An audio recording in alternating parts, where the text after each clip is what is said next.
First of all, I apologize if there are a bunch of stuff hanging out on my desk right now. We're gonna have some figures sitting on top of a canister of cookies, and there's Bully McGuire. Anyway, yeah, this figure has overstayed its welcome, and I have to return this to a friend of mine who was kind enough to lend this to me for the purposes of this review, which I should have done like a few weeks ago, but things got busy, and I did promise him that Tidus will be returning to his home sometime today. So yeah, very nice box, very reminiscent, very on brand to Final Fantasy X. You got the title and the logo right there, and PlayArt's Kai. Same thing on the side, Tidus. Here on the back is a silhouette of the couple, Yuna and Tidus. So I would say that if you're a big fan of FF10, you should buy them together, just because, you know, they're lovers. As far as I can remember. Yeah, let's open this up. Big window. I did pull out the tray with very nice print work right there. Yeah, this one of the most iconic scenes in the game. Yuna and Tidus just, you know, being vulnerable to each other. And some more product shots right here. For the most part, the figure does seem to be faithful to these promo shots, and there's a bit of elevation, a bit of enhancement involved, but that's just the way it is. They have to promote their product. Yeah, let's take this to the back again and focus on the figure.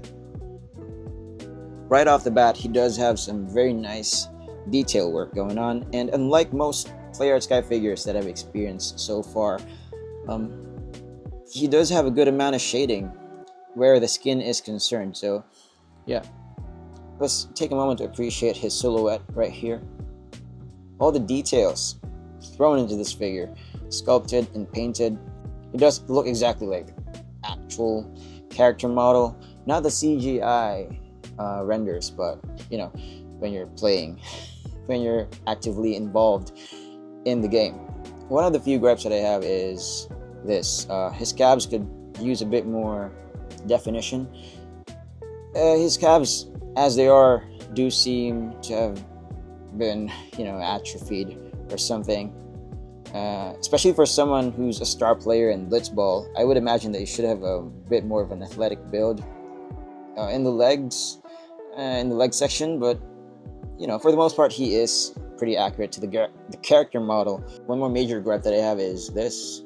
I mean, once you see it, it's just hard to unsee, especially when you're someone, you're the one handling the figure, you're the one who owns it. I mean, I just borrowed this, but imagining that I purchased this figure, it's gonna be very hard for me to justify this, because, you know, I don't think that the overlay would have affected how much articulation he would have in the shoulder section if they extended the plastic bit just to cover the inner parts, the insides. That just looks ugly. I just don't like it when companies decide to make the garment or the representation thereof to be part of the anatomy of the figure. It just looks ugly. There's just no reason for it. But anyway, you can work it around so that, you know, that's not exposed. But all that aside, he looks really good. Very nice detail work on the face as well. He doesn't look like a mannequin, and it's very consistent in all the places where his flesh is exposed. I do love the hair. Very nice layers right there. It's a golden blonde color. I love it. And they even did a very good job fleshing out the earrings, or the earring right there. Does he have two? Just one earring. And he does have an actual chain around his neck, although the pendant, I think this represents the Zanarkand apes, is glued onto his chest, dead center. So, you know, I'm not gonna mess with that, especially since I just borrowed this figure. Very nice paintwork on, you know, the unique parts of his clothing. Very nuanced paintwork here, different shades of blue to kind of reflect wear and tear or something, you know, to show us that this guy plays ball real hard. He's been doing it for quite some time. And the gauntlet looks awesome. Very nice wash right there to bring it to life, really. The contrast between the outer and the inner parts of the gauntlet look solid. And yeah, I think this may be, just in the game, just one piece with the gauntlet in general, just one assembly. But on the figure, they do allow for us to rotate this to not hinder the movement on the wrist, of course. So yeah, that looks really good. There is enough love implemented or applied on the gauntlet to bring it to life. So I do love it. Amazing. Yeah, very nice overlays right here. He does have a chain attached to his belt as well. Same material as the one around his neck, so that looks really cool. Yeah, I do love it. It's just accurate to the source. So yeah, the proportions are great. The detail work is great, painted and sculpted, and they did nail the asymmetrical fashion choices of Tidus. A much longer hand cut on his right leg and a much shorter one on his left. I don't really know if it has something to do with the mechanics of the game, if it gives him an advantage or something. But he looks cool otherwise, especially for someone with said asymmetrical wardrobe choice. And they also didn't spare any budget on the back of the figure. Same amount of love implemented on the front, so that's really appreciated. His hood is fixed, so nothing we can do about that. Yeah, very nice.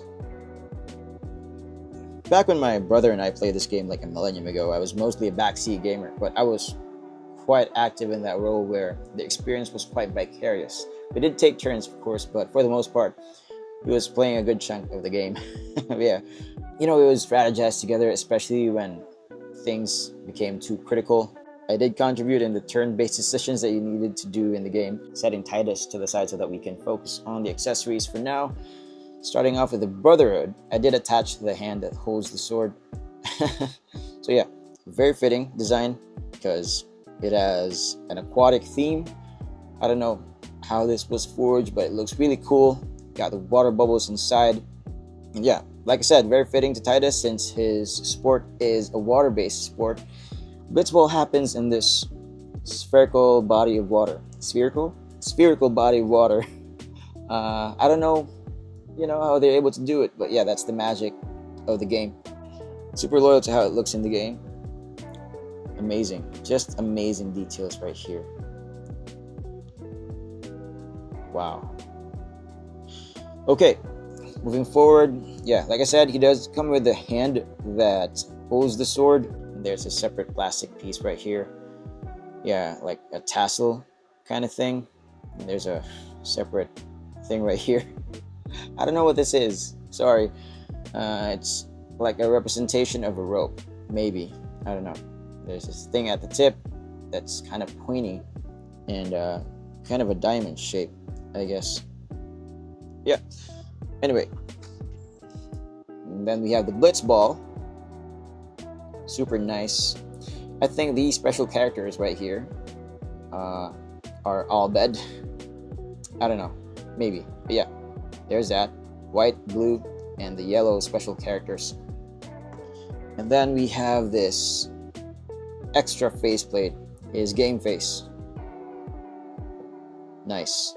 Last but not the least, extra sets. An extra set of hands, of course. This may be the one that holds the blitz ball. So it does have a peg, and I think, is there a hole on the blitz ball? Huh. Maybe there's something that you can pull. Yeah, I think you can pull this piece out. There's one. There you go. There's one protrusion right there that you can pull out, and it exposes the peg hole. Let's just do it on camera. There you go. Very nice. It does its job quite effectively, so that is much appreciated. Oh yeah, one thing I forgot is he does come with a standard PlayArts Kai stand assembly. There it is. I'm just not going to bother removing this since I won't be displaying Tidus in my own cabinet. Like I said, I don't own this figure, He's borrowing this from a friend. Thanks, AJ Ang, for lending this copy of Tidus for this review. Much appreciated. So I took out his fist so that we can demonstrate how to utilize the hand that wields the sword. So yeah, there's a hole right there, and you just, carefully insert the separate hilt piece, just like so, inside that hole, and then you connect the brotherhood for the rest of the sword. There you go. I think that's it. Yeah, very nice. But it will be much safer if you attach his hand first before attaching the rest of the sword, just like that. Okay, very quick vanilla pose for Tidus. It's really not hard to make this figure look cool because they nailed the proportions, they nailed the general look. Pretty much everything is accurate to his in-game model, so I do love it. He's more colorful than Zidane from FF9. He also, I would say, informed the design choices for Sora from Kingdom Hearts. See, there's a lot of resemblance there, except that Sora has much enlarged feet. He's got McDonald's feet, Sora, not this guy. So yeah, just to make things easier when demonstrating the articulation, as I don't want to damage, this figure and everything else, accessories, I'll just remove the rest of the blade or the sword for now. By the way, be careful when handling his hair, just because from experience, things like this, there's a lot of pointiness because of the individual mold work right here. I mean, it's molded as one piece, but you get what I'm saying. There's layers of pointy hair, and those do tend to chip when mishandled, so be mindful of that. Otherwise, his head can look down that much. That's the maximum extent by which he can look down without causing any issues. Not bad at all. Looking up, as expected, it's a bit more hindered because of the stiff material on the hood and the amount of hair that he has on the back. Of course, side to side, nuanced posing. Yeah, there's a good enough range on the head. He doesn't have a separate cut on his lower neck, so that's too bad. Otherwise, can't complain much because the barbell joint on his upper neck allows for enough movement, and not having a cut on his lower neck means they get to retain what I would say is a very nice collarbone. Yeah, we have to appreciate the sculpt work on his abdomen because it's not just a very flat 3D print, So those things are noticed, especially for discerning collectors like us. What else? Yeah, we're doing the articulation. I almost forgot. As we can see, he does have the standard articulation points on his shoulders. So there is an approximation of a butterfly joint on both shoulders, of course. So that does allow for forward and backward movement. The other arm might be a bit more hindered just because he does have these extra pieces. He does have this shoulder guard right here, and it's a stiff material, and I really don't want to challenge the range too much just because I don't want to run the risk of, oh wait, there is a hinge at the top that allows for us to flare this out, and so that will let his arm go to the side. Wait, it's kind of scary. I don't want to pop things out because I'm paranoid that I might not be able to pop them back in. Let's do this one more time. Okay, this other arm can go out that far, which presumably the same applies on the other arm, but there's so much more going on here. The other arm does rotate just right above the elbow joint.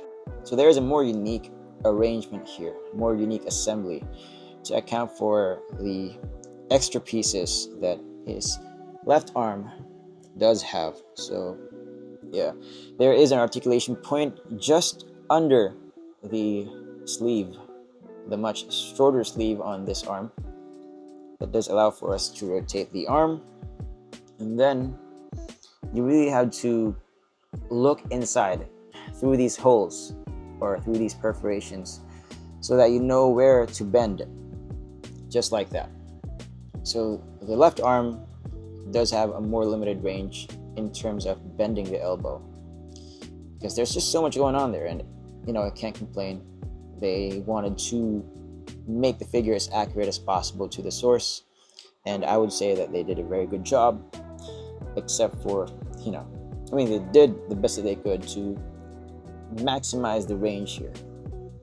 It's just that there's nothing much for them to do if they wanted to make this as accurate as this is. So that is nice. There's a bit of a rotation here, but it doesn't really go all the way around. It's more of a squiggly movement just for adjustment posing. Yeah, and that's for the gauntlet. Okay, so for the other arm, much better elbow range, of course, because that's very basic. That's a much more basic design compared to the other hand. I don't know how I feel about that elbow joint, just because it looks so flat, sadly. But at least it doesn't have huge cavities, except for the part spare. They depart from the upper and the lower pieces. So yeah, otherwise it looks good. Anyway, just don't focus on the elbow itself and posing him around. Yeah, there's also a rotation under his sleeve here, so I guess that's nice.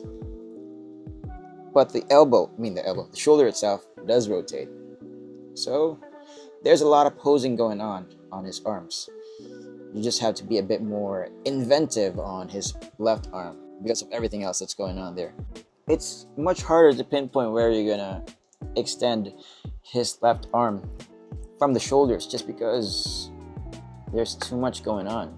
There's a rotation on his upper torso, and then his upper body is kind of rubbery, so that does allow for better rotation on his upper torso joint. And to crunch forward or to bend forward, yeah, there's a good enough range going forward, and it looks organic. Regardless of those large cavities under his vest. Very nice. Bending backwards is also really good. Yeah. Side to side movement. So yeah, a bunch of nuance posing that you can do on his torso, on his upper body, because of the way that they implemented the joints on the upper and lower torso. So that's nice. Rotation here as well.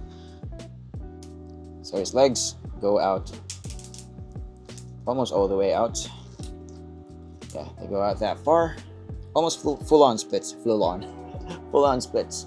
Because the skirt pieces are of soft, rubbery material, so they don't get in the way of things. Very nice. The joints on the hips are ratcheted, so there's a lot of clickety-clackety sound going on. Can you kick forward? I don't think he does have... Yeah, there's no drop-down joint, so that's nice. You can kick forward that much without stretching the diaper pieces underneath. Yeah, those are soft, rubbery material, but they are also kind of stiff, if you know what I mean. They are durable, is what I'm saying. Sorry, I'm off center now.